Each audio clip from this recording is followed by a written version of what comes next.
A reta final das eleições na Argentina está a todo vapor. O pleito, que acontece neste domingo, dia 22, vai definir quem vai para o segundo turno, num contexto de país em brutal crise econômica. Um dos favoritos é o atual ministro da Economia, Sérgio Massa, candidato pelo União por la Pátria. Ele representa o peronista Alberto Fernandes, que está com a popularidade no chão e renunciou à reeleição. Mesmo assim, o candidato governista aparece na frente, com 30,9% das intenções de voto no primeiro turno, segundo recente pesquisa do Atlas Intel. Ele é seguido pelo candidato libertário Javier Milei, de La Libertad Avança, com 26,5%, e Patrícia Bullrich, de Juntos por el Cambio, com 24,4%. Na Argentina, uma pesquisa mostrou o candidato Javier Milei na frente da preferência dos eleitores para o segundo turno das eleições presidenciais em outubro. Caso nenhum candidato atinja a maioria necessária, que na Argentina é de 45% dos votos, ou 40% com uma diferença de 10 pontos percentuais em relação aos demais candidatos, haverá segundo turno, previsto para o dia 19 de novembro. No entanto, em possíveis cenários de segundo turno, Massa perderia tanto para Milei quanto para Bullrich. Em segundo turno sem Massa, Milei perderia para Bullrich. A surpresa até o momento é a porcentagem de Javier Milei, visto por muitos como o Bolsonaro argentino. Milei venceu seus adversários nas primárias com uma vantagem de 9% em relação ao segundo colocado e vem se mantendo à frente de Patrícia Bullrich, representante da direita mais tradicional nas pesquisas eleitorais. A pergunta é: por que então le temen al modelo de la libertad? Y le temen al modelo de la libertad porque es el modelo que termina con el robo de los políticos, que termina con el robo de la casta política, termina con el robo de los políticos ladrones, con el robo de los empresarios prebendarios, con el robo de los sindicalistas que entregan a los trabajadores, y se termina también con los profesionales truchos que venden sus servicios a los sicarios de la política.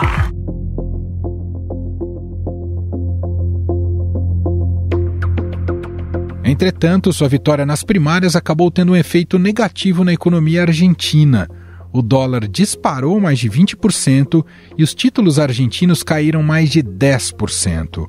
Milei tem propostas muito radicais, como fechar o Banco Central, reduzir a menos da metade o número de ministérios e dolarizar a economia, discurso que se assemelha ao de Bolsonaro nas campanhas, mas que na prática não ocorreu. Nas redes, Bolsonaro até gravou um vídeo em apoio ao candidato. Olá, Javier Milei, acabei de receber seu livro, estou muito feliz. Mais do que estou torcendo muito para você, no próximo 22, ser vitorioso aí na Argentina.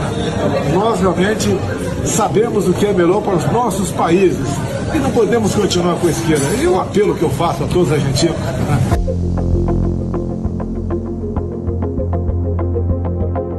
Já o discurso de Sérgio Massa, candidato do governo, é de ajuste de gastos públicos, acordos de preços, com apoios internacionais para livrar o país da crise. Mas não há um projeto específico para baixar a inflação durante o que seria seu futuro governo. Para mim, o salário não é ganancia, o salário é remuneração. E hemos decidido enviar ao Congresso Nacional uma lei que elimina la cuarta categoría de impuesto a las ganancias para todos los trabajadores.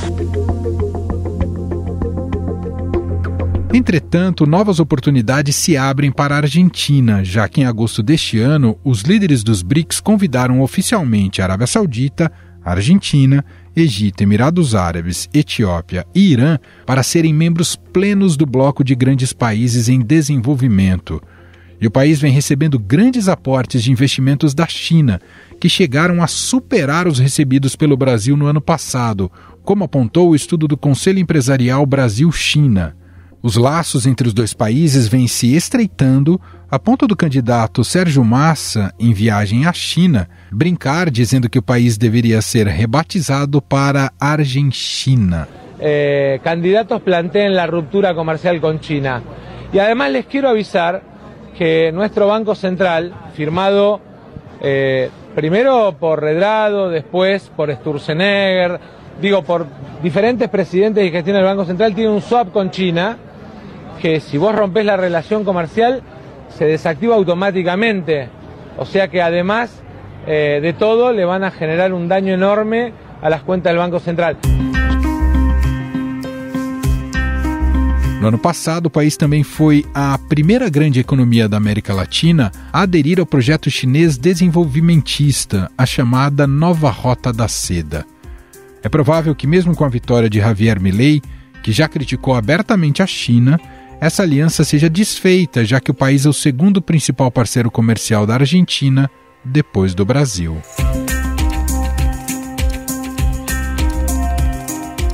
A proximidade com as eleições fez a economia piorar ainda mais. A inflação está fora do controle, subindo 12,7% no mês de setembro e se aproximando a 140% anual. Recentemente, o governo iniciou uma caçada a casas de câmbio ilegais. Nos locais, argentinos e turistas conseguem comprar ou vender moeda estrangeira com quase o triplo do preço oficial do país. A entidade monetária da Argentina também decretou o aumento da taxa de juros do país, que está em 133% anuais. E o Banco Central da Argentina oficializou hoje o aumento das taxas de juros do país para surpreendentes 97%. O último aumento, de 81%, tinha ido para 91%, e isso tinha sido no final do mês passado. A inflação argentina chegou a 8,4% em abril, acumulando 108,8% nos últimos 12 meses. Independentemente do resultado da eleição, a situação dos nossos vizinhos deve continuar muito difícil em 2024. Bom, sobre este cenário eleitoral na sua reta final e as possíveis mudanças na Argentina e sobre os perfis dos candidatos também, nós vamos conversar agora com a repórter de internacional do Estadão, Carolina Marins. Ela está na Argentina, circulando pelo país, nessa cobertura sobre as eleições. Tudo bem, Carol? Seja muito bem-vinda por aqui. Tudo bem, Emanuel. Muito obrigada. Bom, reta final, hora da definição do voto, que é justamente aquele momento que os ânimos ficam mais exaltados, acirrados, as campanhas dão suas últimas cartadas, para tentar ou projetar o candidato ou gerar rejeição nos adversários. E no caso argentino, pelo que a gente tem acompanhado das notícias e da sua cobertura, Carol, é que 3 estão efetivamente na disputa pelas 2 vagas do segundo turno, se tiver segundo turno. São eles o peronista Sérgio Massa, representante do governo, o libertário Javier Milei e a opositora moderada Patrícia Bullrich. Queria começar te perguntando, tá tudo em aberto com relação a esses 2 que vão passar para o segundo turno, e o que você tem captado de clima por aí para você compartilhar com a gente, Carol? Então, Manuel, está tudo em aberto, ainda que se projeta que o Javier Milei deve ir para o segundo turno, é quase uma certeza, mas ainda é um quase, porque as pesquisas de intenção de votos na Argentina têm um histórico de errar, inclusive nas primárias, Elas não previram o Milei, elas previam ele como uma terceira força, e ele foi o mais votado. Então, mesmo essa certeza do Milei indo para um segundo turno, ainda é uma certeza com um asterisco ali, uma observação, mas, por enquanto, o cenário que as pesquisas desenham é Javier Milei e, possivelmente, Sérgio Massa no segundo turno, mas o Massa e a Bullrich ali disputam quase voto a voto, e vale lembrar que nas primárias houve uma abstenção muito grande, então mais de 30% do eleitor não foi votar nas primárias, e esse voto dos ausentes, ele foi muito perseguido pelas campanhas agora. Então, tem um eleitor aí que não decidiu nas primárias e que pode ser muito decisivo e pode sim virar o jogo, porque por mais que o Milei tenha sido o mais votado nas primárias, foram números muito próximos, 30%, 27% e 21%, são porcentagens que podem ainda variar muito, principalmente se esse eleitor que não foi votar for e responder às primárias, que é o que pode acontecer. Como é que é o sistema de votação argentino, só para você explicar para a gente como deve ocorrer no domingo? É totalmente eletrônico, Carol? Não, depende muito. Assim, além das eleições nacionais para presidente, estão acontecendo eleições também para o Senado, para o Congresso e governadores. Só que essas eleições para governadores, elas acontecem quando os estados quiserem, né? Eles que definem os seus calendários eleitorais. E como eles também definem os calendários eleitorais, eles definem como que é essa eleição. Então ela pode ser tanto eletrônica quanto impressa.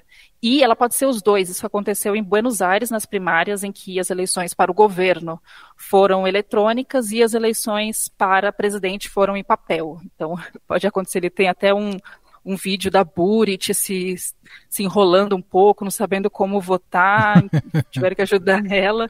Então, assim, existem as duas formas de voto e existem duas formas de lista, né, de cédula, que aqui eles chamam de boleta, que pode ser a boleta única, em que uma lista, né, uma coalizão, tem todos os candidatos que encabeçam aquela lista. Então, por exemplo, seria no peronismo Sérgio Massa na presidência, o Axel Kicillof na província de Buenos Aires, o candidato para prefeito, né, também da cidade de Buenos Aires, vereadores, deputados, todos na mesma lista, e se quisessem votar uma outra lista, teriam que pegar uma outra separada.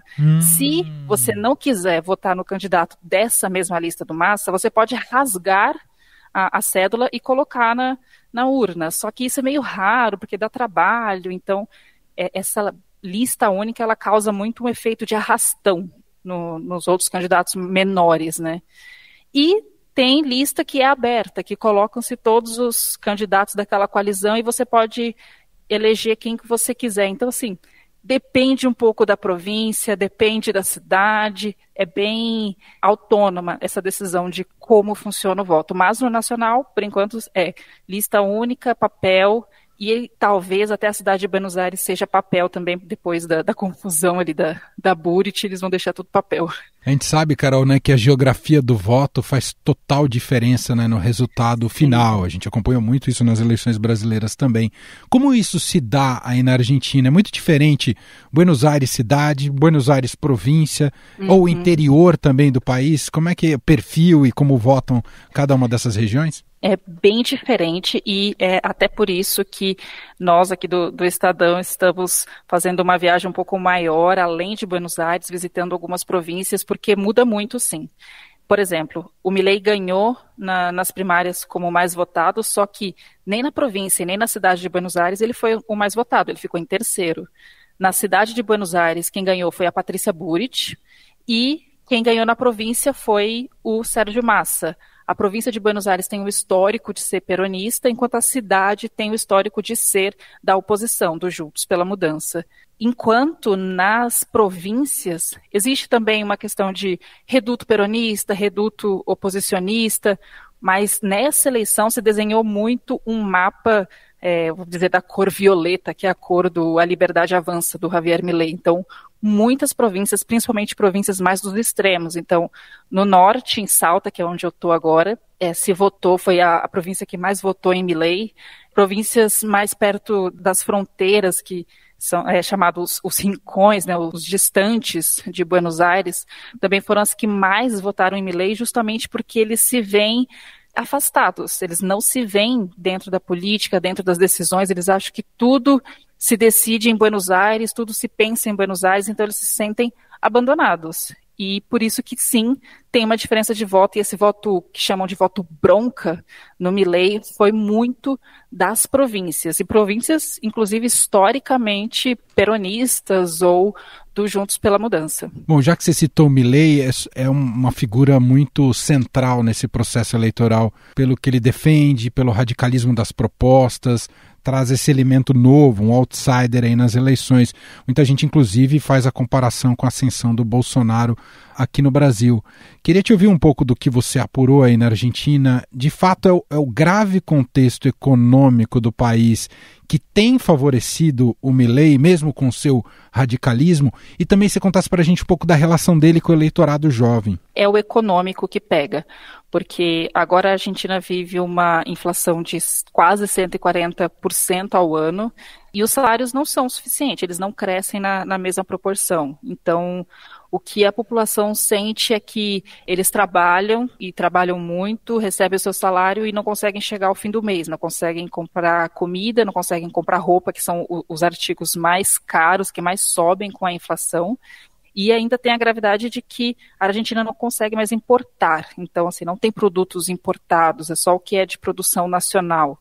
E é isso que está pegando, é o voto de bolso que está pegando agora. E o fato de o Javier Milei conseguir comunicar as suas propostas de forma clara pelas redes sociais. Ele veio da televisão, né? Ele era um economista que falava na televisão, explicava de forma sucinta, ainda que explicasse termos assim como a dolarização, que outros economistas discordam dele, acho que pode não ser viável na Argentina, que não tem dólares, mas ele explica. Então, assim, ele faz vídeos curtos no TikTok, os apoiadores dele, que não necessariamente estão dentro da campanha, são pessoas que somente apoiam ele, vão estudar economia e ajudam a explicar, explicam para os seus pais, explicam para os seus amigos.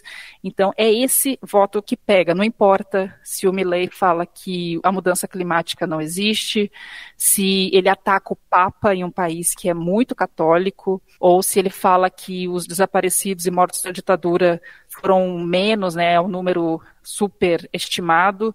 Não importa isso, porque o que importa no fim do dia é que as pessoas não conseguem comprar o mínimo para comer, para vestir, para se divertir, para sair, para viajar, não conseguem. Então, é essa promessa de mudar tudo e acabar com a casta, né, que ele fala, a casta que rouba, a casta que só pensa nos impostos, só pensa neles, que faz com que as pessoas vão para esse voto de bronca mesmo, de cansaço e de uma mudança drástica. E você perguntou do voto dos jovens, eles são os que mais capitaneiam isso, porque eles nasceram já quase dentro de um contexto de crise eterna, então eles não conhecem outro cenário que não seja de crise de inflação, de falta de dólares, sem artigos importados, e eles estão cansados disso, e estão cansados de estudar, ter uma educação superior e não conseguir emprego, porque os empregos estão precarizados. A Argentina tem uma taxa de desemprego até que baixa, mas tem uma informalidade muito alta.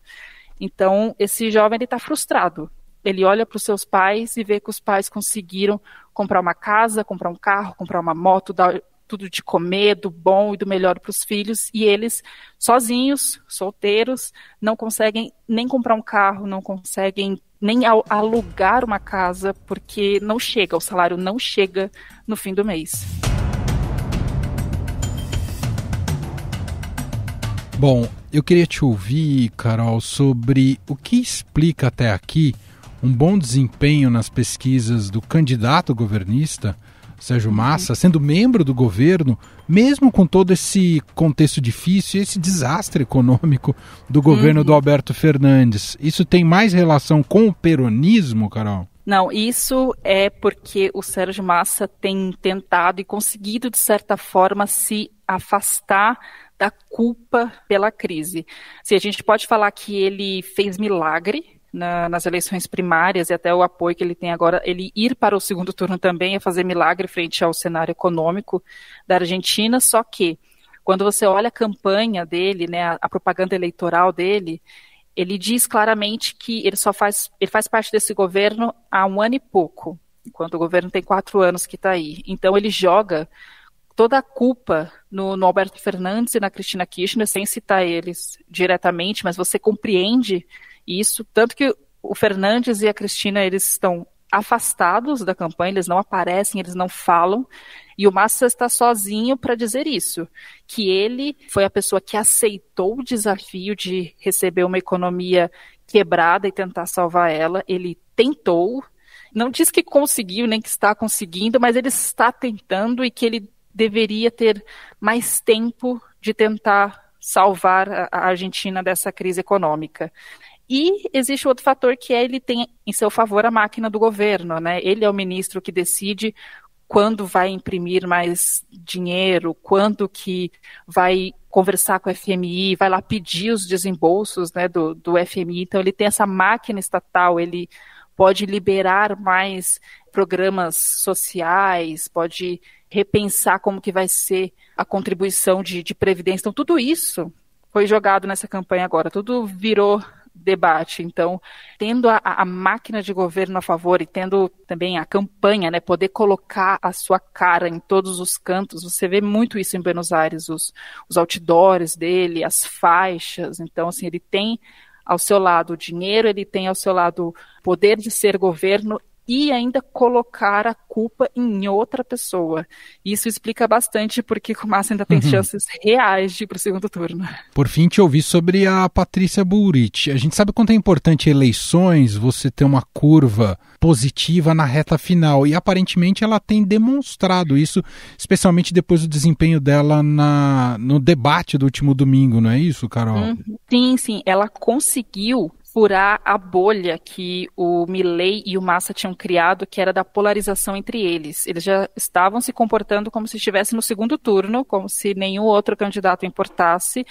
E no primeiro debate ela ficou bastante apagada com isso, tentando provocar os dois, tentando trazer polêmica dos dois. Não deu muito certo, o Milei foi quem se destacou, o Massa também foi considerado assim, não bom, mas pelo menos conseguiu se defender. Já no segundo debate ela estava muito mais preparada, ela conseguiu levar propostas e conseguiu expor o que seria o pior dos seus adversários. Então ela atacou bastante o Massa, ela tentou colar sim a culpa da crise no Massa, e as pesquisas mostraram que sim, houve recentemente 2 escândalos dentro do peronismo, né? 2 escândalos, um envolvendo um chefe de gabinete da província de Buenos Aires, um kirchnerista que foi flagrado no iate de luxo na Espanha, com modelos, champanhes, relógios caros, em uma semana em que se publicou que mais de 42% dos argentinos estavam abaixo da linha da pobreza, e um outro que foi tipo um marqueteiro do peronismo, que foi pego na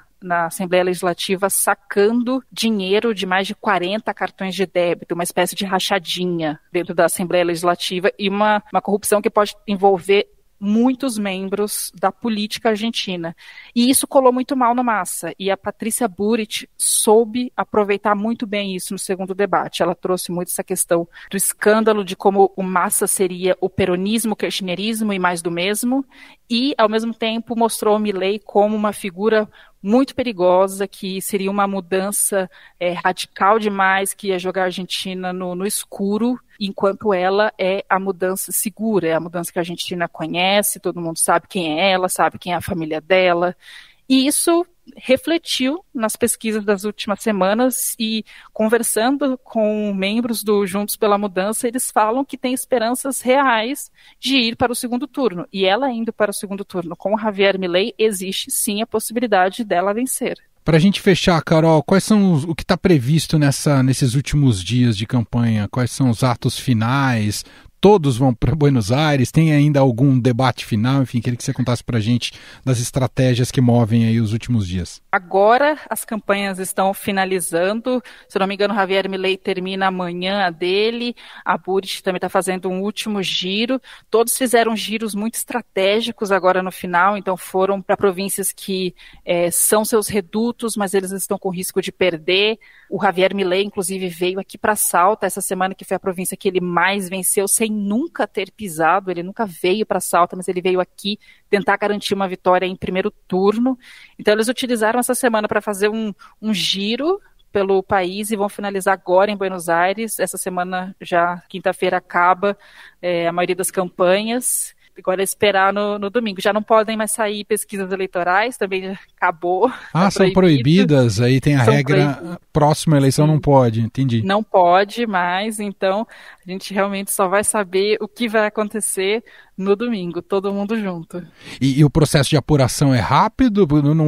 Como tem essa mescla híbrida, né, que você contou pra gente, imagino que não seja tão rápido como o processo brasileiro, né, Carol? Não é tão rápido quanto o brasileiro, mas também não é demorado como acontece, por exemplo, na Europa, nada disso. Se prevê que até umas 10h30 deve ter algum resultado mais consolidado, então senão não é muito tarde. Mas a ver, porque nas primárias se achava que sairia mais cedo e também saiu perto das 10 da noite.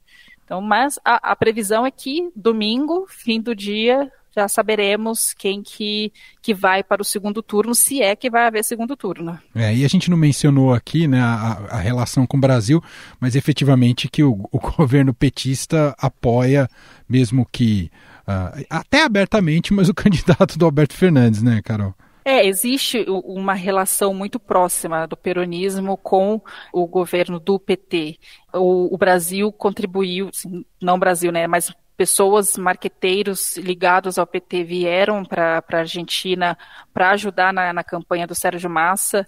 Em agosto, logo depois das primárias, o Massa viajou para o Brasil, se reuniu com Lula, se reuniu com o Haddad para falar justamente da crise econômica argentina, né, da dívida que a Argentina tem com o FMI, e a Argentina tenta a todo custo conseguir dólares, porque o país não tem, o país está com reservas negativas em dólares, e fizeram um acordo de que o Brasil poderia fazer o empréstimo via CAF, claro que assim, passando pela aprovação dos outros países que compõem o CAF, mas rolou essa aproximação para tentar segurar a situação econômica, porque o que o Massa tem feito é segurar a situação econômica até a eleição, pelo menos até ali o segundo turno, porque tem um consenso aqui entre os economistas da Argentina, é que depois da eleição essa crise só vai piorar e tudo está sendo contido, toda a política agora é de contenção, e nesse sentido o Massa foi ali pedir ajuda para o Brasil para conseguir manter essa política de contenção.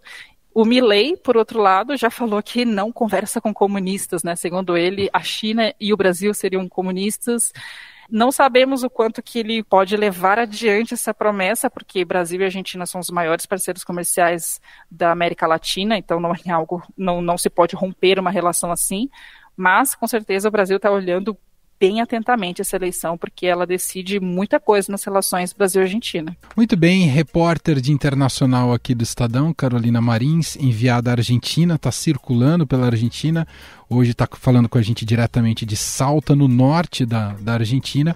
Claro que depois, próximo ao dia do voto, você vai para Buenos Aires, né, Carol? Sim, não, sábado eu estou ali em Buenos Aires. Então tá bom. Carol, te agradeço demais, bom trabalho para você que é tão intenso quanto as eleições, e a gente segue em contato por aqui. Obrigada a você, Manuel, por me receber. Estadão Notícias. Este foi o Estadão Notícias de hoje, quinta-feira, 19 de outubro de 2023. A apresentação foi minha, Emanuel Bonfim. Na produção, edição e roteiro, Jefferson Perleberg, Adriele Farias, Rogério Júnior e Gabriela Forte. A montagem é de Moacir Biasi e o nosso e-mail podcast@estadão.com. Um abraço para você e até mais.